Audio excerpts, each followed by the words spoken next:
दो थ्योरी पढ़ा है। कौन कौन सा? एक पढ़ाया आपको एडिशन थ्योरी और एक मल्टीप्लिकेशन थ्योरी पढ़ा। बताओ, प्रोबेबिलिटी की दो थ्योरी। थर्ड थ्योरी है बाइनोमियल थ्योरम। बर्नौली थ्योरम आपके सिलेबस में दिया हुआ है। बर्नौली थ्योरम, बर्नौली थ्योरम का ही ये पार्ट है।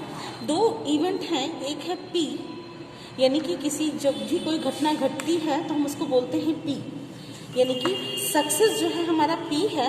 एक टॉस को जब हम वो करते हैं, एक सिक्के को जब हम टॉस करते हैं तो अगर हेड आता है, हमको चाहिए हेड, तो हेड आना मतलब सक्सेस, वो पी। अगर हेड नहीं आता है तो वो क्यू, तो होता है P plus Q is equal to 1। ठीक है, अगर हमको पी की वैल्यू निकालनी है तो 1 माइनस क्यू होगा, और क्यू की वैल्यू निकालनी है तो 1 माइनस पी होगा। पी जो है वो सक्सेस और क्यू जो है वो फेल। यानी कि अगर हम हेड चाहते हैं, हम कॉइन को टॉस कर रहे हैं और चाहते हैं कि हेड आए, तो हेड आया तो यानी पी आया, और अगर टेल आया तो अनसक्सेस, हम फेल हो गए, फेलियर पे। तो ये इसकी वैल्यू होती है P plus Q is equal to 1। Formula Q plus p to the power n, first होगा क्यू n प्लस, आपको ये बताया था combination to the power n 1 q, ये n जो है घटता जाएगा, n माइनस 1 प्लस, और ये जो है c2 plus q to the power n minus 1। फिर से देखिए, Q plus N to the power N को जब हम बर्नौली थ्योरम के थ्रू खोलते हैं तो क्यू का पावर एन, ये कॉम्बिनेशन 1, हमने आपको बच्चों बताया था कि कैसे बनता जाता है, N into N minus 1, N minus 2, याद आ रहा है? और ये लास्ट में हो जाएगा एन माइनस आर, ये जो 2 है वो आर हो जाएगा। ये कॉम्बिनेशन वाले इसमें बताया था आपको।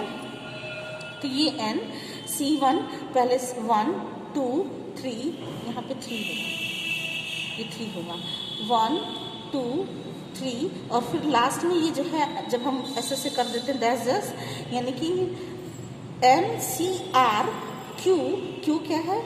अनसक्सेस, P है हमारा सक्सेस, और N minus R, N number of items, R जितने टाइम्स R है रिपीटेड आइटम्स, और ये लास्ट में p to the power n। ठीक है, अब हम p क्या है, एक जब हम कोई टेस्ट करते हैं तो उसके सक्सेस होने की प्रोबेबिलिटी p है, फेल होने की प्रोबेबिलिटी q है, r number of success rate है, ठीक है, और n minus r unsuccess rate, unsuccess numbers हैं। ठीक है, तो हम इसको प्रेजेंट कैसे करते हैं? ऐसे करते हैं, Q N plus N C 1 into Q N minus 1 P N C 2। ये यहाँ पे कुछ मिस्टेक है बेटा, ये यहाँ पे क्यू ये नहीं होगा, ये मल्टीप्लाई है। ठीक है, ये मल्टीप्लाई है।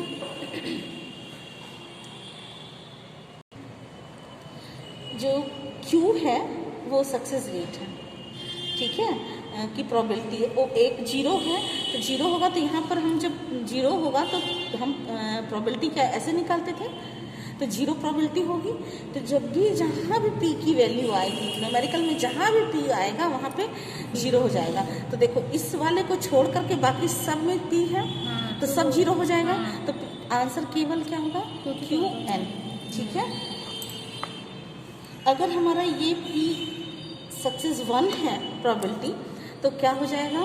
सब जगह जहाँ जहाँ तो हमको ये हो जाएगा Q प्लस NC1, फिर Q N माइनस 1,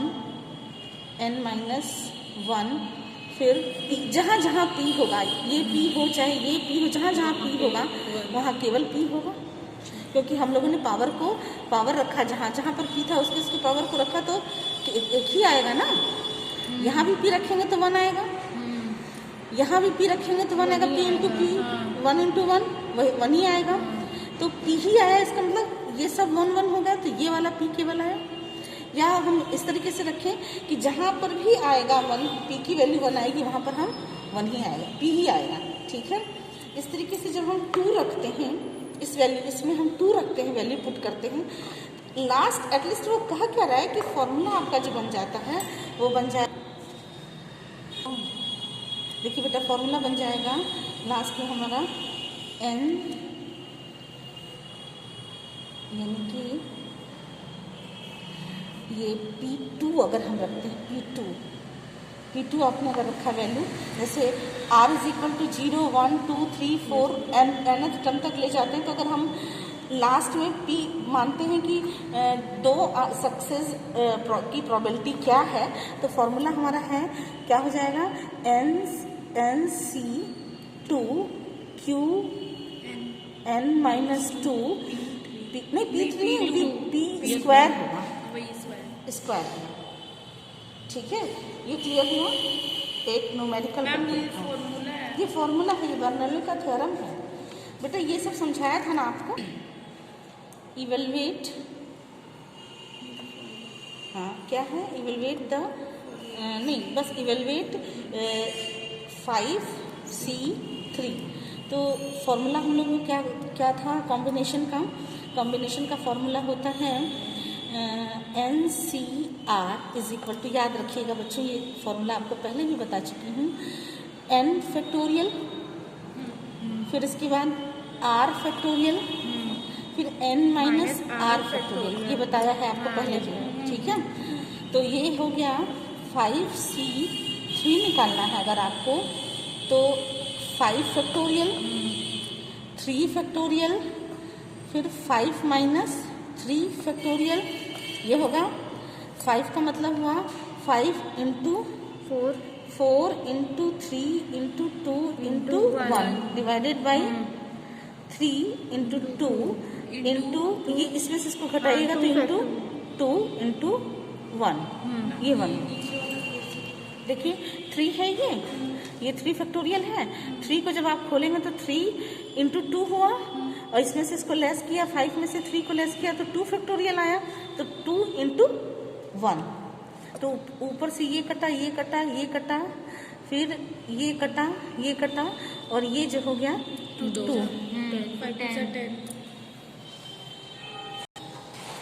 ये निकालना है, तो फॉर्म क्या हो जाएगा, 10 factorial divided by 2 factorial divided by 10 minus 2 factorial.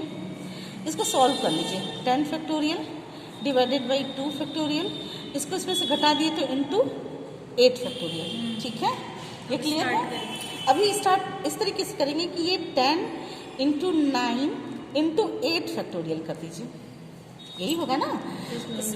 इसका मतलब कि इंटू 7 6 इस तरीके से आता, 7 6 5 4 2 1 इस तरीके से आता, तो हम यहाँ पे 8 फैक्टोरियल कर दिए।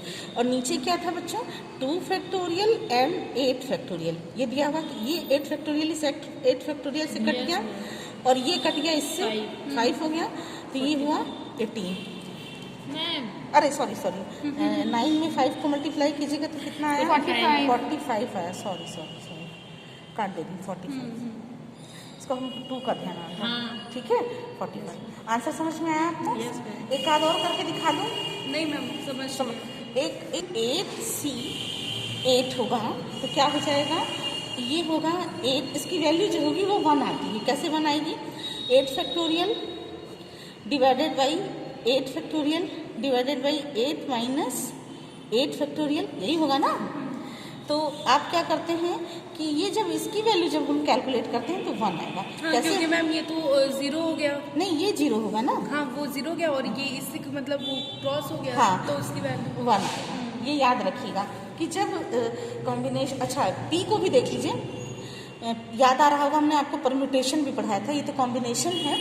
परम्यूटेशन में अगर 8P 8 हो तो क्या होता है, P factorial divided by R minus P factorial, यही होता है। तो P की वैल्यू कितनी दी हुई है, 8 फैक्टोरियल डिवाइडेड बाई 8 फैक्टोरियल, फिर नहीं 8 माइनस 8। ठीक है, ये हो जाएगा आपका 8 फैक्टोरियल।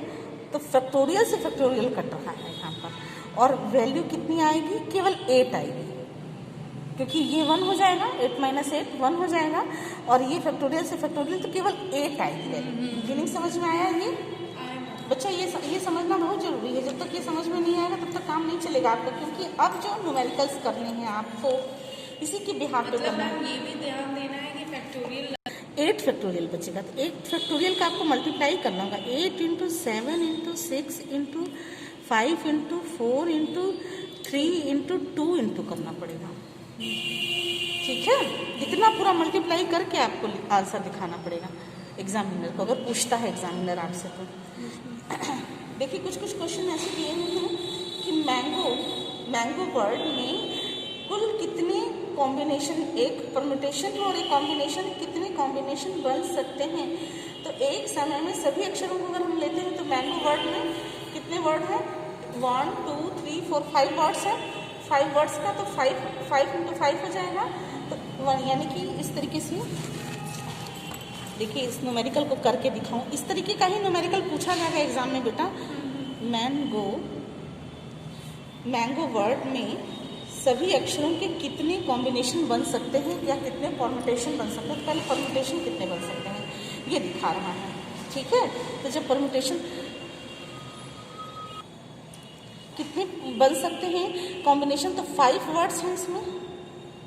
ठीक है, तो हो जाएगा ये 5P5।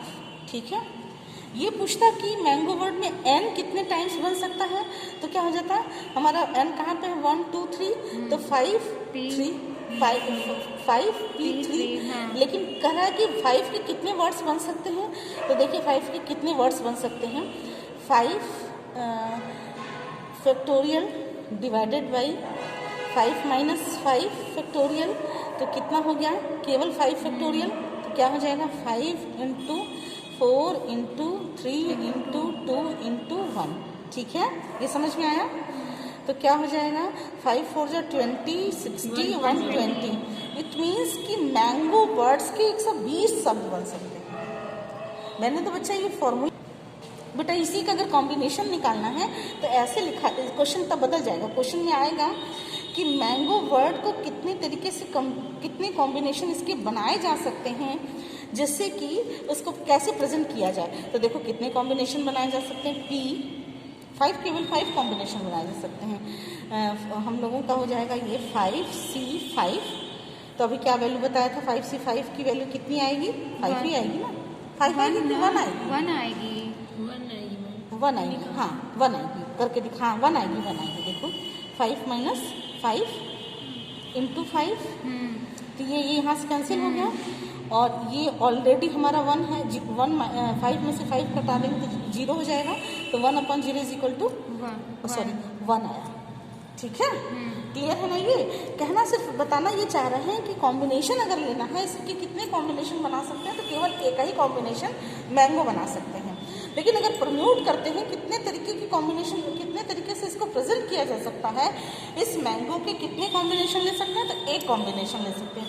लेकिन अगर इसके वर्ड्स बनाने हो, कितने वर्ड्स बन सकते हैं, तो 120 वर्ड्स बन सकते हैं। ये अंतर है इन दोनों में। थोड़ा सा बेटा इसके अंतर को समझने में देर लगेगा, लेकिन जैसे जैसे आप प्रैक्टिस करते जाइएगा तुरंत आपको समझ में आ जाएगा न्यूमेरिकल में कि कॉम्बिनेशन करना है, इसमें हमको कॉम्बिनेशन लगाना है या परम्यूटेशन लगाना है। परम्यूटेशन कब लगाया जाता है और कॉम्बिनेशन कब लगाया जाता है, ये आपको अपने आप समझ में आ जाएगा, कहीं कुछ भी करना नहीं है। देखिए क्वेश्चन में दिया हुआ है कि कॉम्बिनेशन और परम्यूटेशन का फॉर्मूला कैसे आया। कॉम्बिनेशन का फॉर्मूला ये और परम्यूटेशन का फॉर्मूला ये, देख रहे हैं ना? कोई भी न्यूमेरिकल आएगा तो करके दिखाऊंगी। एक क्वेश्चन, एक समय में सभी अक्षरों को लेते हैं taking all the letters at a time. तो जब सभी अक्षरों को लेते हैं हम एक समय में तो हमारा आंसर आता है। लेकिन क्वेश्चन कह रहा है कि taking 3 letters at a time, केवल जब हम 3 शब्दों को लेते हैं, ठीक है, तो हम लोगों का क्या हो जाएगा न्यूमेरिकल। बच्चे ये समझ में आ रहा है ना? ऐसा तो नहीं कि हम ही पढ़ रहे हैं। समझ में आ रही है, नहीं आएगी तो खुद वहाँ से स्टार्ट हो जाएगी। P3 होगा। क्वेश्चन दिया है ना, taking 3 letters at a time. तो जब 3 लेटर्स लेंगे, मैंगो में 5 लेटर्स थे, न्यूमेरिकल अब हमको केवल 3 लेटर्स को लेना। अब ये नहीं लिख रहा है क्वेश्चन में कि 3 के कौन से लेटर्स लेने, M लेना है, N लेना है, O लेना है, कौन से 3 लेटर्स लेने हैं, ये वो नहीं कह रहा। तो तो क्या हो जाएगा बेटा 5/5 minus 3 is equal to 5 factorial, और ये हो जाएगा 2 फैक्टोरियल। तो कितना हुआ 5 इंटू 4 इंटू 3। बार नहीं 2 करने की क्या जरूरत है, 2 कट गया, ठीक है। तो ये हो जाएगा कितना 60 आंसर आ रहा है। मैम ये परम्यूटेशन है ना। देखिए बेटा, अगर हमको इसी न्यूमेरिकल का कॉम्बिनेशन निकालना है तो क्या हो जाएगा 5C3, तो हो जाएगा 5 factorial divided by 3 factorial 5 minus 3 factorial. Very good. Yes ma'am, यही पूछ रही थी कि अगर यहाँ मतलब कॉम्बिनेशन में हम यहाँ ये हो जाएगा 5 फैक्टोरियल 3 फैक्टोरियल इंटू 2 फैक्टोरियल। तो ये मान लो कि यहाँ पे हमने 4 लिखा इंटू 3 फैक्टोरियल लिखा, तो 3 कट गया 3 से, ये 2 कट गया 2 से, 4 से 10 आया। कितने कॉम्बिनेशन बना सकते हैं? केवल 10 कॉम्बिनेशन बना सकते हैं। एकदम क्लियर हो गया मैम। अरे क्लियर हम करेंगे नहीं तो होगा कैसे? हम बहुत दुष्ट टीचर हैं। पढ़ा सभी अक्षर लेकर जब हम एम अक्षर सदैव प्रारंभ में आए तो कितने परम्यूटेशन बन सकते हैं? हमको लिखा है क्वेश्चन में कि taking all the letters at a time when M में appear always in the beginning. अगर हम एम से शब्द बनाना चाहें तो मेरे वर्ड में क्या है MAN मैन, ठीक है, जियो नहीं ना लेना है। मैंगो एक वर्ड हुआ, मैन हुआ। फिर हमको बनाना है MN, नहीं और कितने वर्ड्स होते हैं? वो बस 3 का ही बना। तो बच्चों देखिए 5 वर्ड्स 5 लेटर हैं। नहीं बनाना नहीं, हम फॉर्मूले में करके दिखा रहे हैं। 5 लेटर्स हैं। इस 5 लेटर में उसने कहा है कि ऐसा बनाइए मैडम कि 3 एम से जब सब शुरू हो तो 5 माइनस 1 एक लेटर एम है, तो ये निकल जाएगा। तो कितना हो जाएगा 4 लेटर हो गया, ठीक है। तो हमारा जो परम्यूटेशन बनेगा वो 4 to 4 बनेगा। तो आंसर क्या आएगा 4 फैक्टोरियल केवल आएगा। 4 फैक्टोरियल आएगा ना बच्चा, तुम्हें समझ में आ रहा है? 4 फैक्टोरियल आएगा। तो 4 इंटू 3 इंटू 2 इंटू 1, तो कितना हो गया 12 24। आंसर 24 आएगा। आ रहा है 24? Yes ma'am. कोई दिक्कत? नो। हाँ मैम है। क्या बोली बेटा? मैम मतलब इसने बोला है मैन, हमको सॉरी स्पेलिंग लिख लें MANGO। इतने वर्ड्स इससे बन जाएंगे, कितने 24 वर्ड्स बन जाएंगे जिससे कि जो कि M से शुरू होते हैं। मैम ये मतलब यहाँ 5 माइनस 1 आपने क्यों किया? बता रहे हैं, उसने 5 लेटर्स हैं और केवल M के लिए कह रहा था कि एक लेटर ऐसा M है जिसके कि, तो इसमें से इसको घटाएंगे तभी ना एक आएगा। एक लेटर घटाएंगे ना। एम इसमें एक जगह यूज हुआ है, इसलिए हम लोग -1 किए। एक जगह नहीं यूज हुआ है वो, एक जगह यूज करने में गड़बड़ा जाओगी। वो ये कह रहा है कि जितने भी परम्यूटेशन बने, जितने भी वो क्रमचय बने, वो इस तरीके के बने कि जितने वर्ड्स बने वो ऐसे बने जिसका कि बिगनिंग लेटर जो है वो M। तो कितने बनेंगे? तो हम बिगनिंग लेटर M को हमको निकाल देना उस 5 लेटर में से, क्योंकि M तो डिसाइडेड है कि उसी से बनना है सबको। तो जो 5 लेटर है उसमें से अगर हम M को निकाल देंगे तो 4 ही लेटर को लेकर के बनाना है ना। अब इस 4 में से ही ऐसा अरेंजमेंट करना है कि उस, अब जैसे हो सकता है हम बना ही के दिखा दें, MAN हो सकता है, MA हो सकता है, MG हो सकता है, सॉरी 4, MO हो सकता है, 5 6 7, रुक जाओ, 8 9 10 11 12। इसको of the letters provided M may appear always in the beginning and O always in the end। कहने का मतलब कि शुरुआत तो M से हो, ठीक है, लेकिन लास्ट में O आए। MANGO में ऐसे लेटर बनाए जाएं कि M से स्टार्ट हो और लास्ट में O आए। तो क्या मतलब हुआ कि शुरुआत में 3 लेटर होंगे, M से शुरुआत हो, ठीक है बच्चा, और लास्ट में भी 3 आए, तो 2 लेटर निकल गए 5 में से 2 लेटर निकल रहे हैं ना। ये निकल गया, ये निकल गया, इन्हीं 3 को अरेंज करना है हम लोग को। तो देखो बेटा होगा 5 - 2 = 3, तो 3 = क्या हो जाएगा 3 × 2 यानी कि 6। इसको तो करके दिखाया ही जा सकता है। देखो ANGN, अब बाद में लिखेंगे उसको, पहले तो इन्हीं तीन को लेके करना है ना। ANGN, फिर है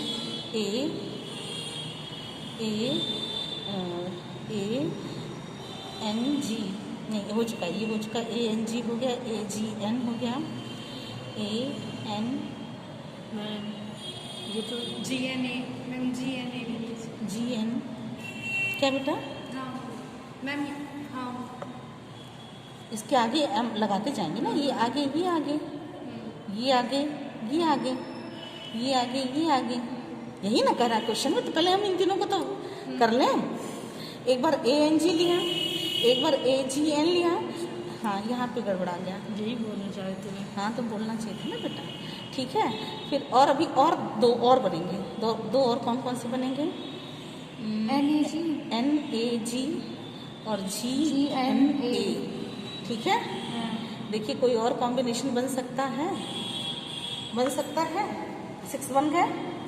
देखिए हम इन तीन को ही लेकर के बनाए, तो ANG बनाया, फिर इसके बाद AGN बनाया, AGN लिया, फिर इसके बाद G, एक तो और बन सकता है क्या, यस मैम, GAN G के 7 हो गया। 7, बट पता है क्या है, सेम एक जगह पे है, जैसे ये AGN रिपीट हुआ है। हाँ रिपीट हुआ है, नहीं बेटा रिपीट कहाँ मैम ये हाँ मैम हुआ, ये वाला, ये रिपीट हुआ, ये रिपीट हुआ, बन गया ना, बनेगा तो नहीं। बन गया ना बेटा। आपको बस केवल ये हम एक टेक्निकल दिखाना चाह रहे थे कि इस पे बहुत मेहनत करनी पड़ेगी, छूट सकता है आपका, लेकिन बर्नौली ने इतना अच्छा थ्योरम दिया कि कितनी बार इसको रखा जा सकता है, तो 6 बार इसको रखा जा सकता है। ये बर्नौली का थ्योरम है, ये भी हमारा ख्याल है आप तक पहुँच चुका होगा, ठीक है। इसमें कुछ और छूट रहा है सारा, आप ये मान के चलिए कि आपको प्रोबेबिलिटी बिल्कुल अच्छे से आ गई। जैसे एक क्वेश्चन दिया हुआ है कि in how many ways first, second and third prizes can be distributed to 3 of n competitors, कितने तरीके से 10 में से 3 प्रतियोगिताओं के प्रथम, द्वितीय और तृतीय पुरस्कार वितरित किए जा सकते हैं। देखिए कहने का मतलब कि